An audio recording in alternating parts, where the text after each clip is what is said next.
বেংকৰ পৰা লোৱা ঋণ সঠিকভাৱে ব্যৱহাৰ কৰিলে নিশ্চয় সফলতা লাভ কৰিব পাৰি আৰু বেংকেও পৰ্যায়ক্ৰমে আগবঢ়ায় সহযোগিতা। তেনে এটা সফল পৰিয়াল হ'ল গোলাঘাট জিলাৰ বৰজান আঠাবাৰীৰ মৃদুল হাজাম আৰু তাৰ পত্নী পদ্মা হাজাম। পৰিয়ালটোক ঋণ প্ৰদান কৰি সফল ব্যৱসায়ৰ দিশে আগবঢ়াই লৈ যোৱাত বিত্তীয় প্ৰতিষ্ঠানটো হৈছে গোলাঘাট জিলাৰ বকলাই শাখা বন্ধন বেংক।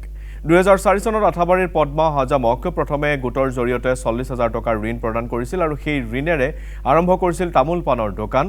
যোৱা 20 বছৰত বন্ধন বেংকৰ পৰা প্ৰায় 10 লাখ টকাৰ ঋণ লৈ এতিয়া গেলামালৰ দোকান খুলি সম্পূৰ্ণ স্বাৱলম্বী হৈছে এই পৰিয়ালটো। পাণ ঘুমটিয়ে এনেকা আছিলে, তামোল পাণৰ ঘুমটি আছিলে। তেতিয়াতো লাহে লাহে আৰু তেনেকা হেৰি হ'ল, তাৰপিছত গোট তেনেকা খোলা হেৰি হ'ল। তাৰপিছত চবে আৰু ছাৰহঁতি আহিলে, তেতিয়া আমি আৰু প্ৰথমে আৰু ইমান নিদিয়ে, 30,000 বন্ধন বেংক লোন দিলে আৰু তেতিয়া মই প্ৰথমে 40 পাইছিলোঁ। 40,000। তাৰপিছত 1 বছৰ চলা, তাৰপিছত আকৌ ভাল হেৰি হ'ল, 90 পালোঁ।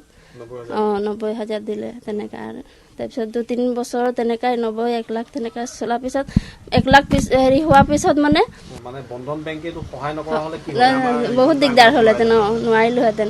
এতিয়া ঘৰতো কাম লগা, দোকানৰ পৰাই হেৰি কৰিয়ে জানিবা ঘৰত কাম লগাইছোঁ আৰু